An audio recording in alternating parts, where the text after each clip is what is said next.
Hey guys, welcome back to a new video, and in this tutorial I'm going to show you how you can rotate the body parts of any object using Adobe Photoshop. So just watch the video till the end in order to get it properly. First of all, duplicate the layer by pressing Ctrl+J.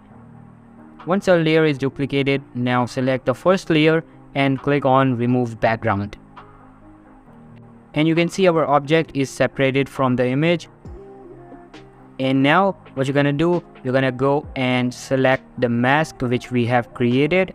Now select the first layer and then go to Edit and then click on Content Aware Fill.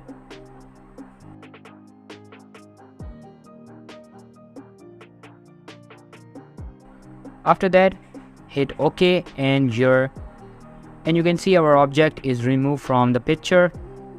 Now select the first layer, right click on it and click Convert to Smart Object.